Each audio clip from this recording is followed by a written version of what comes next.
is for friends. I thought this music was so epic. We all like talking about gaming. The only thing that I disliked about the old game. There are so many different conversations started by gaming. Oh, I forgot I have you.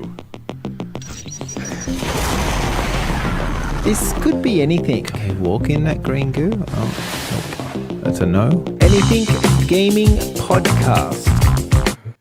Hi, welcome to Anything Gaming, episode 35, the not Halloween special, but you're doing Halloween. It is to me. It is to me. Hey, technically, speaking right now, where you're at, it's the 31st. Am I correct? Yes, it is. Okay, so even though it's not Halloween for another 3.5 hours, because we're going globally here.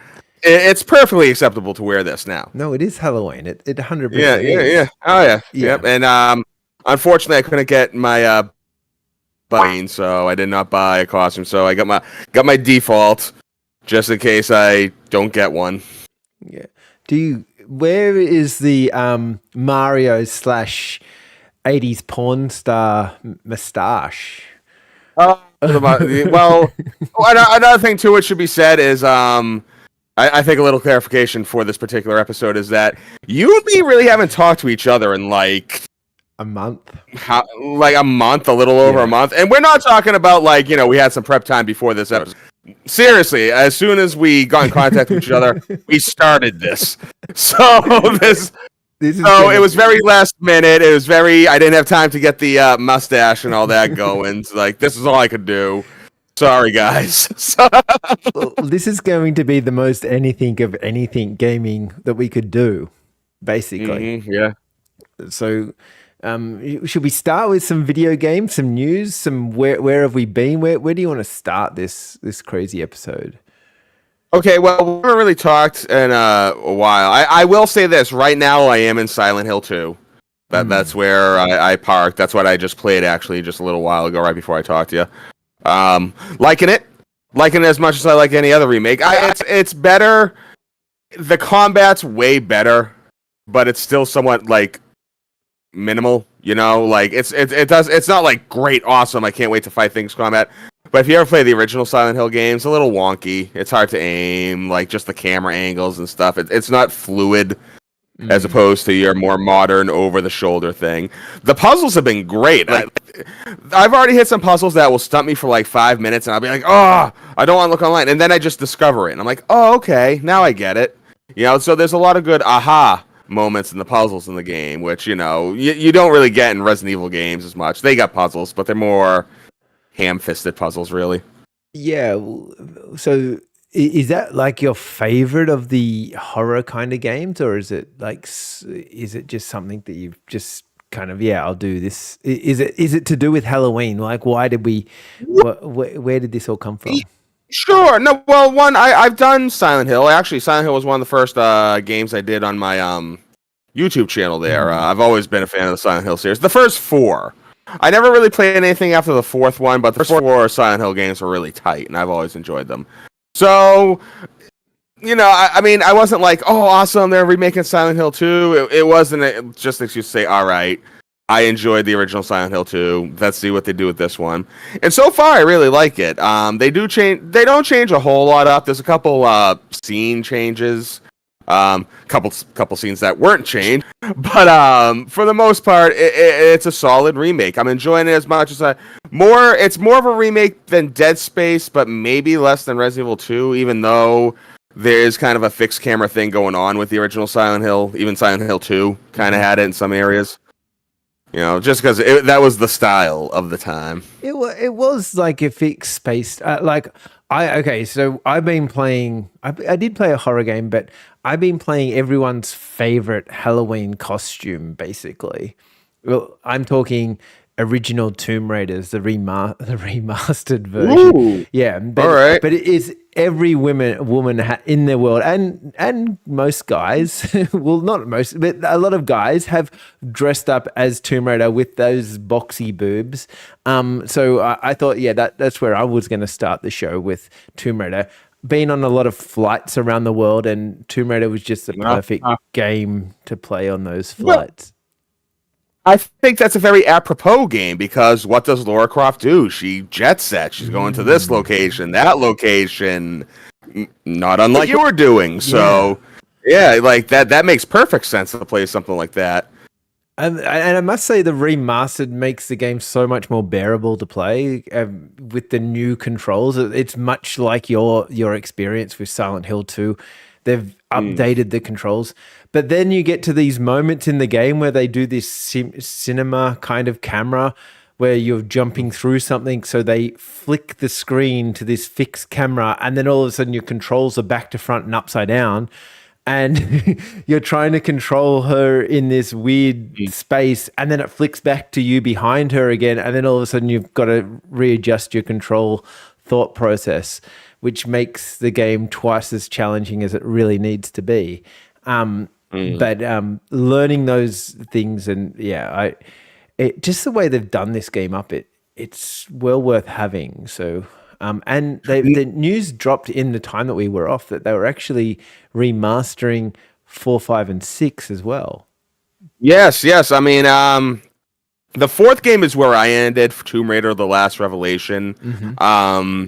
Which it was actually a decent game. You actually start off as young Lara Croft doing something, and like as a tutorial level, which I thought was really cool. As far as 5 and 6 go, if it's the one I'm thinking about, Angel of Darkness, I mean that's considered the low point of the Tomb Raider series.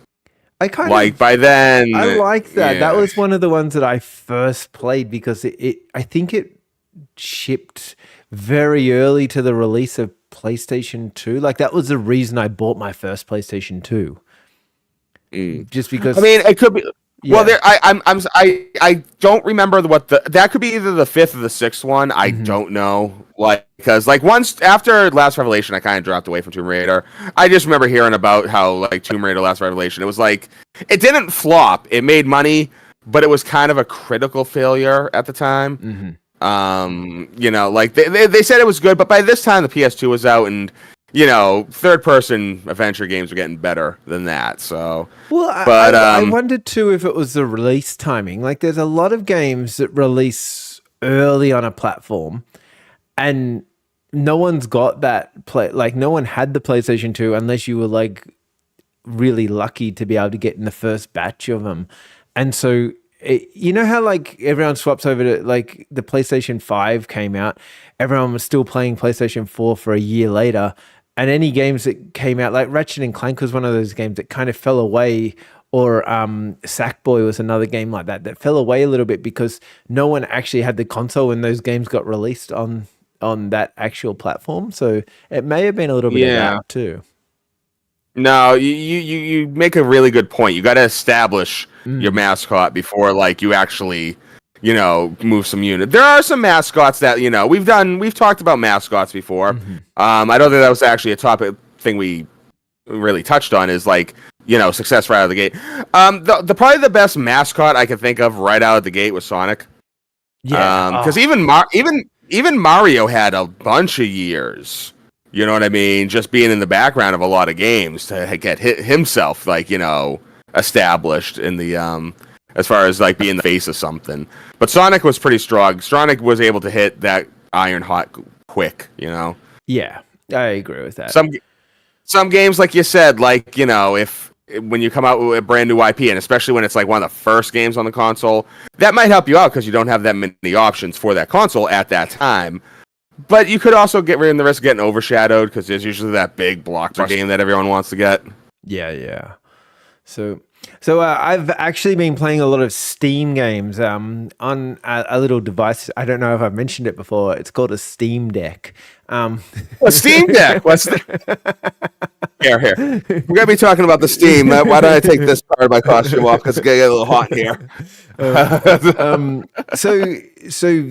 This is kind of, if anyone doesn't know, I've been to a whole heap of conventions. The first one being Games Con. So that was the second one. PAX was one that I went to. Anyway, PAX Australia was the launching point for the Steam Deck in our country, because we actually don't officially have. You can't buy the Steam Deck officially in Australia unless you get it imported, which some of us, maybe me, did. But but so Steam was at this PAX event, and they were going around going, "Oh, you've got an indie game and you've got a Steam Deck. Hey, because you imported it and you got on board with it early, how about we give you some of these genuine Steam docks to dock your..." Yeah. So Yeah. and they're $100 a piece. These things, we managed to get 4 of them somehow. So like everyone that we're all like, hey, we've got some Steam Deck things, and like our mates and all that have got Steam Decks, they've all got these docks now, and these docks are impossible to buy in Australia anyway. So we were like doubly stoked with this. This is like the highlight, one of the highlights of our time away. But I'm docking my Steam Deck now, playing on the TV with my Xbox controller, and it's just so great. Like it plays Nice. That's great. so much nicer than the Nintendo does on your TV. I feel like the Steam Deck has just replaced my Nintendo more so than any of the other consoles I have. Nice. So how's the latency and all that? You're docking it to the TV now, right? Is it smooth, just as smooth as the Switch? Yeah, it does it in 4K. Oh, nice. Well, the Switch doesn't do that, so. And it's got it's the weird part about the Steam Dock is it's actually got like what do you call it? A PC outlet. What's the other one? Not the HDMI, the other one, the DisplayPort output on the back of the dock. And yeah, so you can actually get like proper good quality out of it.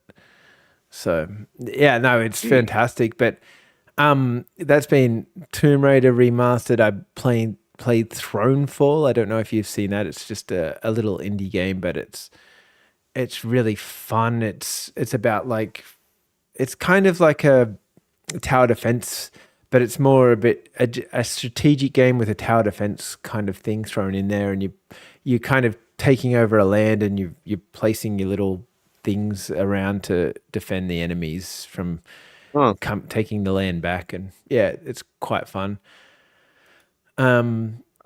Fez, I played that too. That was pretty cool. Fez, nice. Yeah. Wow, that's been a while. Yeah, I remember Fez. Yeah, so that was probably one of those first indie games that really took off. Yeah. Oh, yeah. That became a hit. Even now, like it's just one of those games that's just so like the term cozy. I think started there. You know what I mean? Because that's what you felt. You know, you felt warm when you played Fez. Yeah, and you don't really care how long it takes you. There's no compulsion to make it fast, or there's no. I don't know if anyone speed runs Fez. Like, I just feel like it would be like sacrilegious to do that in Fez. Yeah, don't do that. No. You gotta savor Fez, you know. Yeah, and I've also played. So one of the things at Halloween, just to go full circle, wrap it all up in a bit of a Halloween kind of vibe here. One of the things that I think Halloween games brings the best out is these little indie games that are kind of only a couple of hours long, and they give you a little bit of a scare and that kind of thing. And I've been playing the Payne's Creek Killings, which is like a murder mystery game. And so far, I don't think there is actually anything in the game like that can hurt me or anything. But it's just this little town that you're exploring, trying to find. There's been a lot of people murdered in this town, and you've got to kind of work out how they got killed and whatever. And it's all this, and just the setting and the town, and like I'm creeping out a bit. It's one of those games where I don't know if it's just getting in my head, like I'm in this little town and I'm expecting someone to come and kill me or whatever. But there's a lot of these little kind of small indie games that do really well at just getting in your little head and annoying you around Halloween time. I mean, honestly, I think indie games really keep the horror genre alive to a really good. Some of the best horror games are straight out indie games. Yeah, you know. And I love Silent Hill 2, don't get me wrong, and you know I love the other horror games that come out, but there's a difference when there's like minimal effort to it, you know. Like much like it's be like watching a big budget scary movie as opposed to some low budget, the scares get different. You know what I mean? Yeah, and they're not as scared to try something else. Like, I mean, talking about movies, I remember when the Blair Witch came out, and I thought this. I mean, that was done on such a small budget, but it was just so scary the way that they kind of thought about making it with handheld camcorders and all that kind of stuff. And that's like a lot of indie games do that with the horror kind of thing. There's this big kind of push to in the indie scene to kind of so make horror games that are kind of a bit PlayStation 2 esque. Like they're going for that, not that full pixelated, that early kind of Tomb Raider, really to play a kind of PlayStation 2 vibe. And yeah, I really enjoy a lot of them. They're the best kind of things. Outlast was another indie game that just blew my brain. So. And Outlast was one of the first PlayStation 4 games I played. Oh, really? It was it was one of the first PS Plus games on PlayStation 4. Did you ever finish it? Because I could never get past the start of that game. I finished the first Outlast. I didn't play the second part of it. Mm-hmm. Either the DLC or that, or part 2. Like the original Outlast itself was the only thing I played. I was creeped out and I enjoyed it a lot. I didn't think I was going to. The really reason why I played it was because I didn't have that many games on the PS4. So I was like, all right, this looks good. I'll give it a go, and I'm glad I did. There's one called the Mortuary Assistant that's only came out a couple of years back, and I refuse to buy that because it just looks terrifying. Like everyone that's told me about this game it's just way too scary. So if you can stomach that, that's maybe one to do. Yeah, as far as gore, does gore freak you out in games? Like, can you not handle too much gore? No, the gore's fine. Jump scares. I just can't do jump scares. I know they're coming, and I'm just shitting my pants before they come. They're like, why do they have to put jump scares in games? The psychological stuff too. Yeah, I mean, it's easier to go back to movies. I think it's easier to put a jump scare in a game than a movie. Because with a movie, you're not really doing anything, so you can kind of like tense up and like get ready for it when it's about to come. But you're still playing the video game. You still got an objective, so you can't be concentrating on like, what's behind that door. You okay, walk this, press this button. Ooh, something comes out, it just happens like that. The game makes you let your guard down because you have to get through the game. Oh, and when they make you focus, like say a puzzle game, I mean, Resident Evil did this a lot where they make you focus on doing a puzzle and then you get out of the puzzle kind of view and then all of a sudden you're like attacked by something or, like it comes and gets you when like, so your brain's in this different state and then all of a sudden it's like, it's not really prepared for that attack, if you know what I mean. So that's one that gets me every time. One game I didn't find all that scary was Phasmophobia. Did you ever play that? The old FMV game? No, the 90s? No. It's a 2020 game. It was a super. It's an interesting concept. It's called Phasmophobia, and so the idea of the game is that you and 4 buddies. And it probably depends on who you play with as well, depending on how much it scares you or whatever. But what you do is you get like a whole ghost busting team together, and then you go into like different locations that they've set up, and you have to try and work out what ghost is in the house via your studies, and then you have to exorcise the ghosts from the house. It's actually really fun, but it's definitely an online type of experience. But not scary, you said, though. You didn't say... it didn't really bring the scares. Well, one of the things with the game that made it not as scary for me was that once you got that jump scare, like there would be a jump scare, so you'd be searching for this ghost or whatever, this spirit, different type of spirit. And then you get the jump scare, and then all of a sudden you were dead, and so you could watch with your friends and then tell them where the ghost is and stuff like that. So you kind of got this one penultimate scare, and then that was it. Then it was kind of like, oh, now you're in Ghostland, and you can kind of interact with the ghosts, and all of a sudden the scares had all gone. So it did have some moments in the game, but not to that level. All right, yeah. I mean, it sounds It sounds like a cool. Some games can be just creepy, not necessarily scary. I guess like probably a good example of that would be the Ghostbusters video games. Mm-hmm. There's ghost and all of that, but it's not scary. Nah. You're not gonna like there might be a little stupid little jump scare there, but nothing serious like nowadays like the regular horror games. Or Luigi's Mansion. I thought they had that kind of vibe. Yeah. Didn't they? The very Ghostbusters type vibe. They just creep up on you. Yeah, and they did kind of scare you a little bit from time to time. There's this small jump scare maybe, but nothing major. Did you ever play Five Nights at Freddy's at all? The newest one, or 2014 kind of thing? Any of them. I did play it because I bought it for my kids because they loved watching the YouTube things of people screaming their little guts out. And they were too scared to play through it, so I thought I would man up and do that for them. I didn't find it all that scary, but it is intense, I would say is a better word to describe them, because you've got such little times to do the little tasks you've got to do. And you know the thing's going to get you. And it's more like that. It's kind of like Tomb Raider when you go under the water and you're swimming and you can see that air bar dropping down and you can see the lever and you're pulling the lever and she's doing it super slow and you're like, that kind hurry up. That kind of intensity I think is in Five Nights at Freddy more so than scaring me.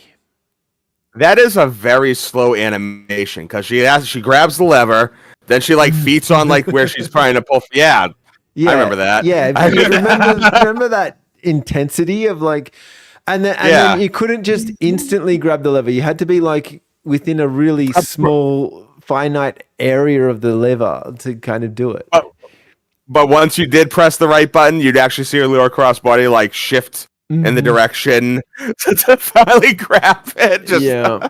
Or if you're upside down, she'd slowly rotate and then she'd grab the... Oof. That was just intense. I know, right? You sweat from that. Mm-hmm. And that's what I felt like Five Nights at Freddy, the same kind of vibe. And just all right. Yeah. What about you? That's the thing. I never really played it but it sounds stupid, but from what I heard the game was just like Night Trap, a game that I did play way back in the day, and I liked Night Trap, but Night Trap hasn't really aged well in my opinion. Like, the cutscenes are hilarious; they're so cheesy that they're endearing, but the actual gameplay is just kind of boring. Like now, when you take off the rose-tinted sunglasses, so I was like, Friday Nights at Freddy's probably the same thing. So I never touched it. I only played one and it was, I thought it was quite fine. It kind of reminded me of that other kids game. Yeah, I mean, I regret, like, I have no drive to play it. Have you ever played that one? No. No, it's similar kind of vibe. Yeah. No, but I mean, everyone I knew, like especially the younger generation, they love it. So got to be something to it. It's their generation's Night Trap. I think the way I try to. Yeah, and there's another one, Observation Tower or something like that. Okay, maybe I have to search this. Yeah. Observation. I don't know what it is. I can't remember. Maybe I've mucked it all up. Hot in here. It's too. It's getting hot. This is a very hot onesie. Soon we're gonna have X-rated Mario. Right? Yeah, yeah. It's sexy. Too old for this job, Mario. Oh, there was some quite lewd Marios in the 90s or 80s or something where they did something when he swore, Well, and yeah, there was some weird Mario stuff going on back then. oh yeah. Well, you ever hear of before? I don't want to get too off topic here, but Super Hornio Brothers. It was a no. Seriously, it's a pornographic film starring Ron Jeremy. Oh Like my it's god. it's a porn movie. Nintendo bought the movie because they didn't want it released. So it's like They, the movie that everyone wants to see just so they can see. I think it's been leaked. Like, well, I mean, It has leak's to probably be, too have strong to a be. word. But I have pictures. I've seen the pictures of Ron Jeremy. You know, he makes a good Mario. He makes Yeah. a good. Oh, he's got the 80s porn star moustache. Like, Well, yeah. What do you expect? Come on, leave him alone. He's the hedgehog. Yeah, he's got that kind of thing. That yeah, a bit of a weird dude and a bit of a creep, but yeah, he's got Oh, that. absolutely. Yeah. Like 100%. But yeah, sorry I got off topic here. We were No. talking about the what is it, the observational tower. I know I can't find it anywhere. I'll find it as soon as we get off this podcast, and everyone will be like, What was the first game that really ever scared you um, that you can think of? no, I know what it's called. I just got to try and, I think, I not Oblivion. What's the one it was on, PlayStation 3. It starts with O. Condemned? Condemned. Actually, yeah, it doesn't start with O. It's Yeah, Condemned. Yeah, that one. Yeah, Condemned. No, that's a scary game. Yes, Yes, that's a good one. that That's a scared the damn good one. shit out of me. Like, Talk about remakes. I'm shocked they haven't touched that one because that was a good game. I liked Condemned. and Alan Wake got in my head a bit from like more of Yeah. a psychological kind of standpoint, Yeah, Yeah. I see that. but not like a jump scare kind of vibe. Hmm. What about you? The first game that I would say, like, well, I can never tell you what the first jump scare that ever scared me was. Easy one, the dog in Resident Evil. Like that was like that's a lot of people's first jump scare. And I'll admit it. First time I played that game, just you know what I mean. Other games didn't necessarily scare me, but I Castlevania, for example, it never like scared me, but it was such like classic horror like stereotypes, so that was one that like just like stood out to me. The first game, honestly, it's not until recently that I haven't been really creeped out by games. Like the most recent creep out in a video game I've touched, it was the baby sequence in Resident Evil 8 Village when the giant infant is chasing you. Oh, see, Resident Evil 7 was way more scary to me. That staircase thing at the start was just impossible to kind of, for me. I think, yeah, maybe it's just because the rest of the Resident Evil Village is a little bit more action oriented, so it stands out more. But I just gotta say that the entire thing, hiding from it, the music, the environment, all of it, it was one of the most unsettling things I ever played in my life. Yeah. I think that some of the Resident Evils, and another thing that scared me in Resident Evil 2 was that big metal guy that you could just hear his footsteps coming. Sometimes those games where you can just hear something coming for you is just unsettling on all kinds of levels of unsettling. Now that you mention it, there's not too many games that have that. What games have that mechanic where you have that unseen predator that's like just like chasing you throughout the game? No one did it as good as I can remember as Resident Evil 2. No one did it as good as that. Yeah, no, and I can't remember a game. I remember games where you hear something, you turn up in a hall and you can hear something at the end of the hall or whatever, but nothing to the way that game. You could hear it everywhere in the thing, and you didn't know where it was coming from. see, that's one thing. Yeah, that's one thing I think like kind of hurt Resident Evil Nemesis. It's more the story of the thing is chasing you, but there's no. It's not as organic as Resident Evil 2. And I was just terrified to go into every room, and then all of a sudden it would appear, and I knew it was going to appear, and it was too much. Like I had to like stop the game constantly and just have breaks just to calm down. Like that's how I felt in that game. It was like, I don't know why they had to make it so terrifying. But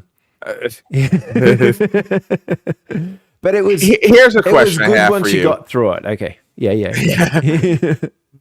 What's a horror game that not? I mean, forget the fact that it's just a bad game. But has there ever been a horror game that you played that just completely missed the mark to be scary or like impacting or anything like that? Maybe a little too goofy, really, for its own good. And I don't mean ones that are supposed to be goofy, like Lollipop Chainsaw. I'm talking about games that kind of like take themselves seriously just a little too much. I didn't find Alien Isolation to be scary. Everyone says that's the most scariest game, and I did not find that game to be nearly as scary as I feel like I needed it to be. Like, I don't know. I find that out of space games, for whatever reason, don't scare me nearly as much as like a haunted house. I don't know if it's because I can't put myself in outer space, or, you know. Right. It's familiarity. That's what, you're afraid of what you know. You don't understand space. Yeah. So, like, and there's so many. Like, there's the Alien series, there's Dead Space. I didn't find that scary either. I just found that to be... I mean, there was some cringy moments in Dead Space, but it was not that scary either, I didn't think. Yeah, Callisto Protocol, that's another scary space game. It's for me, like... Have you ever heard of Deadly Premonition? Deadly Premonition. No. It's okay. So it's like a much more low budget Alan Wake. That's probably the best way I can describe it. It's definitely trying to be like a David Lynch kind of thing, much like Silent Hill and all that. But it's just done so not right. You know, the gameplay. People shit on the gameplay. It's all right. The gameplay is perfectly fine for what it needs to be. There's multiples of this game. There's this Deadly Premonition 2 as well. Okay. Yeah, that came out for the Switch. Okay. Believe it or not. I haven't played part 2. See, and the game's got a cult following though. Yeah. You know what I mean? It's one of those games. And they came out with the director's cut for PS3 after it was originally a 360 game.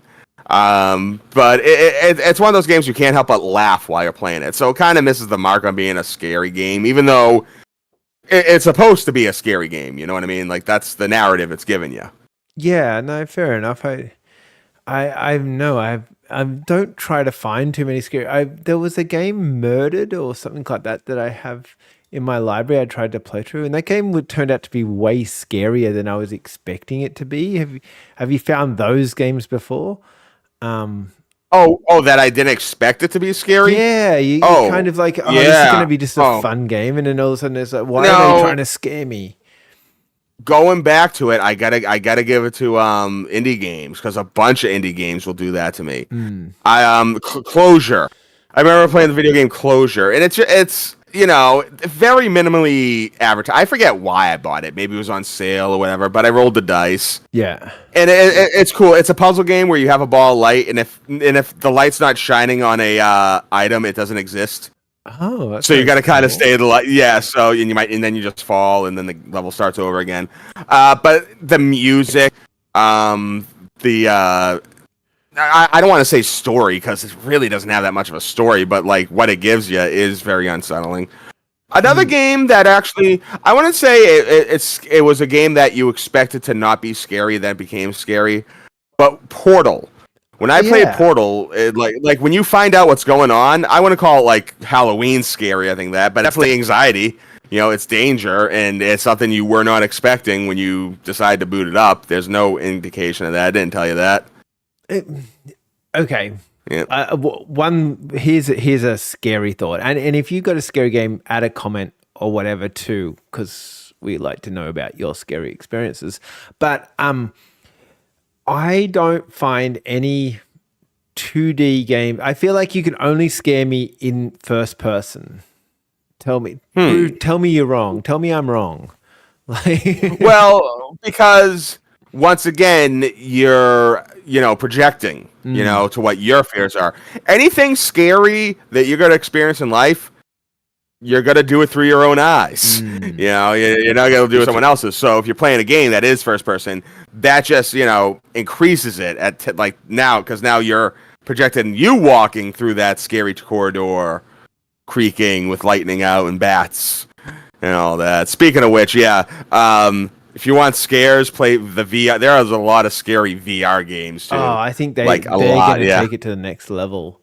Did you ever play Until Dawn? No. They actually didn't they just re-release that, or release like a? I would say so. A remastered version. They're making a movie about it. Oh, okay. That's probably it's what I getting heard. a movie. Yeah. It's really quite. It's like one of the most underrated scary. It's such a great story. It's one of those games, more of a choose your own adventure type of game, where you probably don't really control the character a whole heap, but you're kind of making split second decisions to affect how the game plays out. So they'll kind of put you in a scenario, and then you press X or B or whatever to choose a decision, and you've only got like this much time to choose what you do. Oh man. Yeah, and it's the same whole they did a whole heap of those kind of games. It's this one particular studio that does those games. It's a PlayStation type of I think it's a PlayStation based studio that does it all. They did now I can't find this. I can't find anything today on the internet. The internet's broken. But yeah, it just choose your. It's not a Telltale game, but it's because it's kind of like more of an interactive movie. I mean, you do walk in parts of it, but you wouldn't say that it's a walking simulator, or you're doing a whole heap of. You're probably only walking 50% of the time to get to the next screen, and then you choose things, and it puts you. There's a lot of cutscenes in the game, like heaps of cutscenes, and then the cutscene will end, and you'll go, "Oh, what am I going to do? What am I going?" And so it puts this like intensity through you, but then there's like moments where things will chase you or jump out at you, and there's jump scares, and it's really well done. And I think it's going to make a really, really cool movie. Because cool, nice. Yeah. I'm looking forward to that. Hope it does better than the Borderlands movie does, I suppose. I'm so disappointed in that. Yeah, wow. So are we? Do we want to know? Do you want me to self-indulge myself now? Like we've talked about. Oh, we've talked about. Well, no, I was looking at the time, and I want to hear about your travels and whatnot, man. That's the meat of this. Yeah. Well, exactly. Like how long were you abroad for? Just a week. So okay. I did. I don't know where I was when we did a last thing, but I flew down to Hobart, did a game convention down there, did a speech down there as well. Then I went back to Melbourne. Then I went to GCAP. Then I went to PAX. Then I jumped on a plane and went to Singapore. Then I did GamesCon. And then I had a week of sleeping, and then here we are now. Just to summarize where I am in the life of me. And there were some really big highlights amongst all that. Like I think my favorite highlight was the meeting of the old CEO of PlayStation, Sean Laney. Oh wow. Yeah, I was talking to him like for a bit, and that was just like I've never talked to someone that's got their own Wikipedia page. Like, you know what I Oh mean? yeah, like if he's that high up, this was a man who like saw things at Sony. You know what I mean? Learned development, made the developments. Well, he was the guy. He started at Sony when Sony started with the PlayStation 1, to kind of put it in perspective. So he was I don't know if he was the CEO or the guy under that when PlayStation first started, but he was like pretty much in the whole inner workings of bringing the PlayStation to life.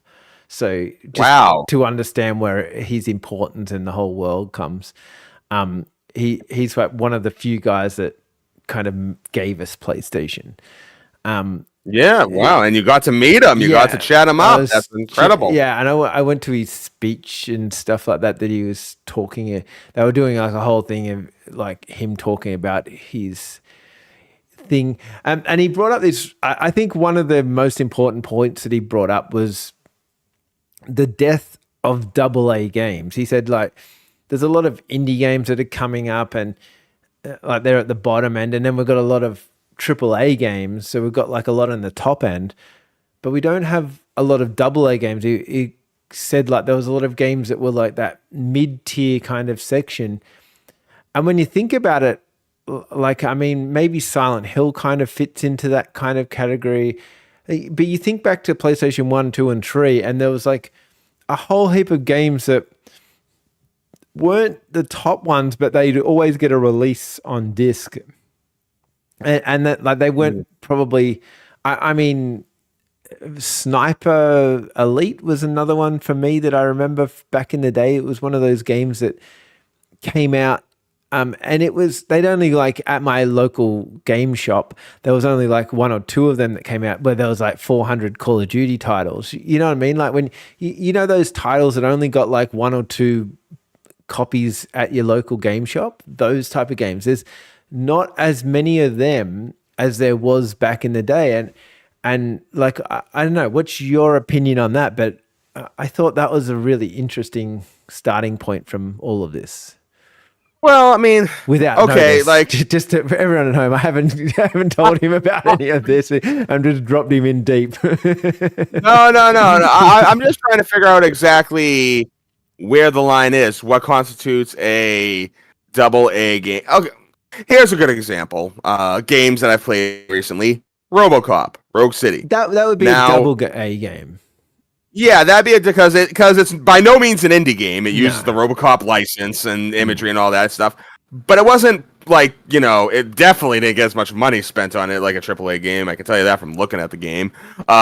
Same with like advertising, all that. It really didn't get any of that. So, even though maybe there isn't as much, but you know, it's just got to be said. When I was a kid, when PlayStation 1 was out, man, I didn't differentiate between AAA games and other games. You know, the divide's there now. The point of this wasn't to differentiate. It wasn't to say that they were worse or better.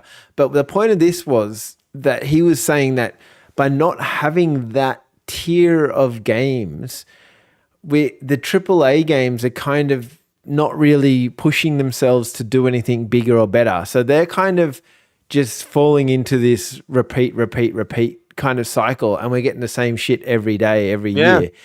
And the AA games were the ones that were driving the AAA games to do more and try and, you know, extend their arms, so to speak, and kind of grow a bit. But now they're not like pushing the gaming industry like they were. That's more the point that he was talking about. And you're seeing it today, yeah. Like so many games have just like, okay, when did Concord end up shutting down? I think that whole game released, got shut down in the span of time that like we took our little break here. Like that whole lifespan of a AAA game, advertised, all that. It's got an episode come up in Secret Level. For Christ's sake, you know, I mean, and you can't play the game right now, so you know, It's yet to think of. It's insane. But the whole studio, they even shut down the studio. Is it? I wonder if they shut down the studio so they can't get sued. Because how many people have paid like $100 or whatever it is for that game, and then their game's null and void? Surely, I think this is them trying to cut off. This is them lighting the match at the old building that they're trying to collect the insurance on. You know what I mean? This is the last resort. This is whatever we can salvage. Let's cut our losses and run the hell away from this. Yeah, 100%. You know, which I mean, on one hand, kind of sucks. It would be nice if they tried to, like, you know, give it a little bit of life. But at the same time, I mean, it may be too far gone. Yeah, but I'm saying like that. I mean, Helldivers might be what you would classify as a AA game. Like Helldivers. Well, it's probably, I mean, see, like those, because now you have games that in real time become AAA games. I remember when Fortnite originally was announced, it made no waves. It made no waves, like none at all, none whatsoever. Like the first year or two of Fortnite, no one played it at all, you know. And I don't remember it being as pushed as hard as it is now, you know, or anything like that. Even Call of Duty back in the day, the first Call of Duties, yeah, you know, solid, yeah. Yeah, absolutely. They were just, just war games on your PC, first-person shooter, early 2000s, popular genre. You know, popular even in World War II. You know, you had other World War II shooters at the time coming out. So, yeah, now it's a quadruple A game, for God's sake. Speaking of which, have you gotten Black Ops 6 yet? It's on Game Pass. I didn't even have to buy it. I forgot that. See, I don't I'm sorry. I still have no real vested interest in Call of Duty, so I haven't really touched it. I'm sure. Okay, just side note here. The thing I liked about it is that it was only a 44 gig download if I just want to play the multiplayer, which I was like, oh, that's not bad. That's not bad. Comparatively speaking, not bad. I was like, oh, well, this is perfect because I just want to play a couple of games of multiplayer every second weekend. I'm not a hardcore player. I just want to jump on from time to time. The thing I hate about it, on the other hand, I can't turn off PC gamers, so I can only play cross-platform. So that's disappointing. But yeah, you win some, you lose some. Are you playing enough Game Pass off of PC or off of Xbox? On the Xbox. Right. So, yeah, but it like the aim assist seems to help you enough where you can kind of be competitive against PC players. But yeah, it's not. It's still, I feel like, it's not saying I'm at a disadvantage. I like playing with controller, so I enjoy that. But I feel like there's two different types of input. I feel like they should be different categories and different people playing in different groups. That's right. That's all my. That's all I'm saying. I'm almost positive. Someone correct me, but you can play Xbox, PS5, and even Switch, I believe, if they had it. Mouse keyboard, right? Like there is that option. I'm not sure about that. I think so. I think so. I think you can. There would be. Yeah. But I'm terrible at mouse and keyboard. I just want to play. Yeah. I just want to play with my controller buddies. That's all. Yeah, I didn't know if that option was there, you know. So then just thinking out loud. Yeah. Anyway, so AAA games, AA games, and I thought that's interesting though because there isn't that like middle group of studios anymore. Like I think he referenced THQ as a company that has gone under. I think there's a few other ones that were that like in between companies that kind of would take risk. The reasoning, his reasoning was basically like no one's taking risks on big titles anymore. It's like the movie industry where we just go, okay, all the numbers point to if we make this game and we do all this stuff, we're gonna make $1 million or $1 billion out of this game. I should say, not who wants $1 million these days. And that was that's the problem. Like, because we're just getting the same crap. We're not getting any innovation in game design or anything like that. He said, like, the indies are doing that, but they're not, there's not enough probably exposure of those games. So you need like the middle tier games to kind of push those new ideas and those new philosophies of what could be a game. And yeah, I mean, it means that you gotta like you get these little indie studios, and of course, I don't know if every you tell me, you're a game developer. Could you see yourself going from just an indie developer to a double A developer? Someone who's not rolling with the big boys, or anything like that, but who is like, has a big body and a crew, like a multi-person crew. You to be double A, you would need to spend probably, you're looking at probably $10 to $50 million on a game. That's a lot of a jump up for an indie game. Like a good indie game is probably sitting at, $1 million. Like they're spending on their game. They might not be paying each other that from the get-go, or they might be waiting for like returns on the game before they can do that. But to invest $10 to $50 million into a game is like a lot of money to throw in there. Yeah, and it's such weird because then it's like the indie games are sitting at 1, then you go to the double A, you just add in a 0 to that, and then you go to triple A, and now you're adding another 0. Now that's like 100 million. I mean, at least. Yeah, Call of Duty is probably $1 billion to build. Jeez, yeah. I mean, I don't want to think about how expensive Grand Theft Auto 6 is. Oh, it's gotta be like 20 billion or something. It's a ridiculous amount. Stupid. It has to be. The music rights alone they got is probably an insane amount of money.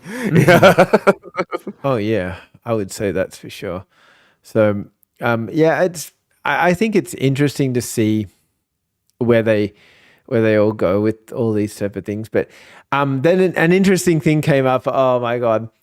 So I'm chatting to this Sean guy, and this guy comes up and goes, "Oh, great speech! I loved your speech." I'm like, "Yeah, that's." And he's like, "Oh, thank you." He goes, "Oh, I saw it all. It was really great," and blah blah blah. And then he turns around and he goes, "Oh, so my company is all about putting AI in video games." And I just burst out laughing because his speech was all about how AI sucks, and he doesn't want. So he clearly didn't watch like Sean's speech or anything like that. And then he's going, "Oh, so what part of the speech did you watch then?" Like, and this guy just got owned by the CEO, and I'm just there, front row seat, watching this happen. It was gold. That's awesome. Yeah. It's cool that you experienced that. That must have been a sight. Yeah. So that was really cool. Like I said, they had Steam was at PAX this year, which was really cool. And I've never seen PlayStation before at a convention, and they were there at Gamescom in Asia. So they had their whole big blow up Astrobot. They had have you played Astrobot yet? We haven't discussed this. Oh my god! We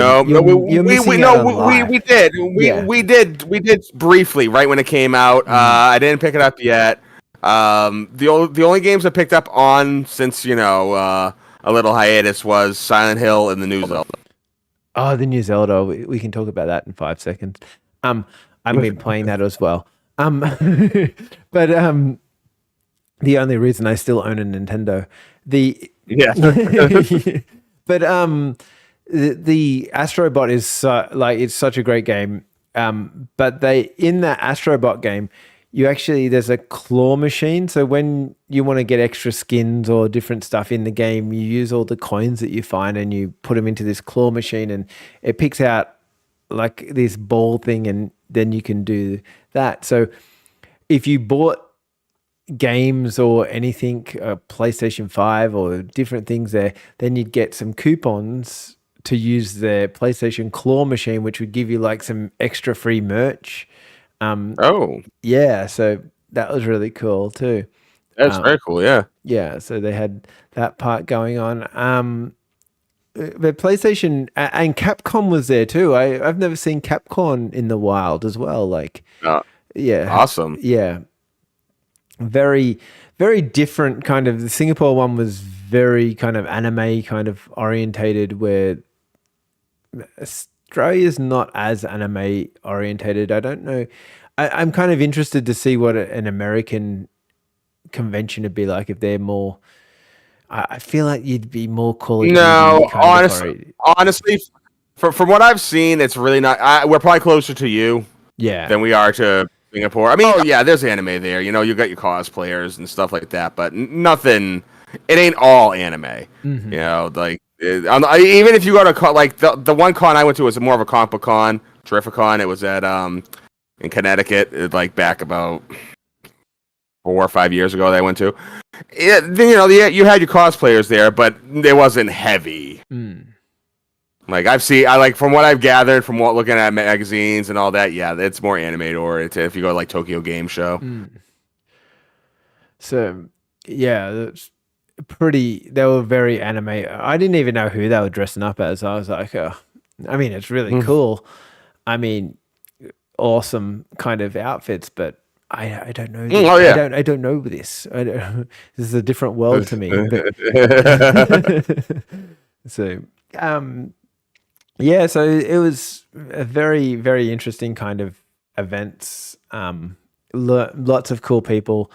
I did a speech at the Gamescom as well, which went for 20 minutes on the main stage. So that was pretty awesome. 20-minute speech. Yeah. Oh god. Yeah. Was it like extemporaneous, or did you actually have to? Did you write something down? I wrote it. I applied for this speech spot probably like 3 or 4 months ago, and then I had to write it, put all the slides together, and all that kind of stuff. And so yeah, it was pretty good. But it's on the same stage as the guy from the CEO from PlayStation.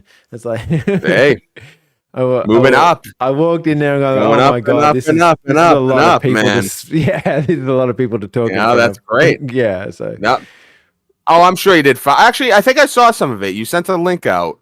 Yeah. No, I haven't. That was the one in Tasmania that I put a link out for. That. Then there was at the Gamescom thing as well. They had like indie wave makers. So all the indie games got to go and jump on this podcast. It was like a podcast, but a live stream that went for 5 hours, and we talk about our game and all that type of stuff. So I did that. You might have seen that. Where that was pretty cool too. So a lot of speaking different things to different people, and we should do an episode one day where I talk about the after parties, the after convention party. Oh my god, wild! No one parties harder than an indie game developer. I'll know that is so true. It's like rock stars, politicians, indie game developers. You know, that's the level right there. Yeah, it was next level. And some of the stuff they had us drinking was not normal. I will leave that cliffhanger for another. Yeah. Next time, yes. Yeah.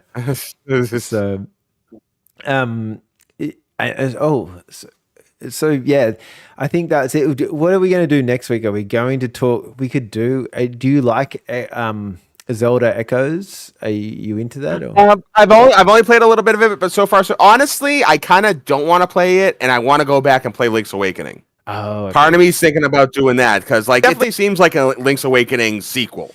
Yeah, you know, directly. So because of that, I kind of want to go back and just get my fill of that again. Oh, but do you go through and play the Switch version or the Switch version? Just because it's the same style, same art style. You know, I could. The regular's on the Switch too, but I would do the new one. Okay, so I would like to say my dislike for the game. I really like the game, but there's one thing that I found really that I didn't like about the game was in Link's Awakening. It feels like every area is like really thought out, and it's not that far in between different parts. Like it's a nice condensed map. Where Echoes, there seems to be a lot of walking in between things where there's nothing going on. Like you seem to walk a lot further. It's like the maps could have been half the size and just had like less stuff in between it all. Yeah, that seems like more of an influence in the more recent Zelda games, because now the Zelda games are just huge. Yeah, you know, so like that kind of. Yeah, that's what I mean. Like it did feel like that. Like compared to the other Link's Awakening, it felt like the right size. You kind of went out of this area and you're in a new area. Like you go from the beach to the, like it's not very far. This one here, it's multiple screens worth of distance in between it, and there's nothing much in between it. And for anyone that hasn't played the Echoes game, you don't actually get a sword or anything in it. Nope. So enemies, it's not really fun to go and chop up enemies that are in between. You just kind of run away from them because there's no real point, kind of thing. So I don't know. I felt like the exploring seems a bit boring. Remember, with Link's Awakening, even the remake, they're basing it off a Game Boy overworld, where he didn't have that much room really to work with. So that's why I always thought that the Link's Awakening map was just so condensed. Even if you compare it to like Link to the Past, which was Super Nintendo, which comparatively speaking is still quite compressed. Even that seemed a little bit more open than Link's Awakening, to me at least. Yeah, maybe they could have went like halfway between the two. But besides that, I really like the idea and the puzzles, and it's a whole lot. It's a whole way different to think about a Zelda game. I nearly called it a Link's game. My bad. Well, like I mean, you even said when I played Light Haze World. I felt like it was Zelda puzzles come to life. You know what I mean? That type of thinking. So if Echoes of Windows just offers that, then it's probably going to tickle your funny bone. Yeah, I've really been enjoying the way that I'm kind of interested. The puzzles, not the traveling part. Yeah, the traveling's not too bad. It just, and just for a caveat on that, you can actually choose the cactuses or whatever they call them to like fast travel in the game really easy.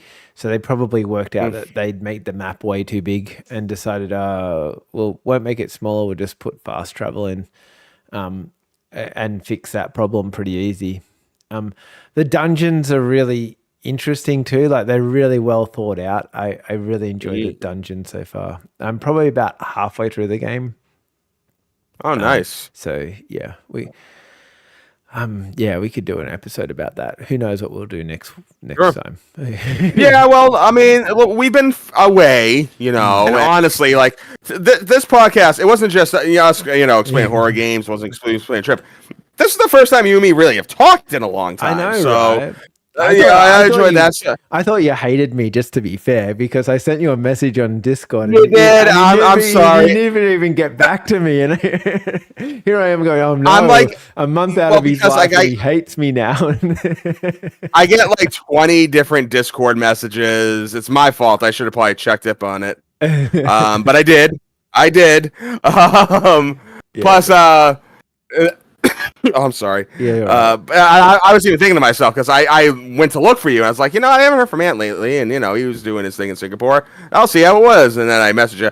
Another thing too that sucks is every time when I think to message you, it's like 1:30, 2 o'clock in the afternoon here, which means it's like 4 or 5 o'clock at night there. So I was like, I don't want to message him. He's sleeping. Don't do that. It's fine. My phone's always on silent because people message me all the time to the one. I just said that's the thing. I have to wait till like 10:30 and I'm in bed. And I'm like, oh yeah, Ant. What's up, Ant? Yeah. No, it's all good. Anyway, we'll be back to our normal fortnightly schedule. I assume everything's good now, and I'm not planning to travel too far, but for some time anyway, maybe next year. Yeah. But it's good to be back. It's good to be back and talking. Oh yeah, very good back, and just in time for Halloween too. So Yeah. that makes it just that much more special. Yeah, 100%. Anyway, let's get going, and we'll talk again next week or fortnight, whenever it is that we make a thing. You'll find us. All right. Yeah. Yep. And every time. And once again, happy Halloween, everybody.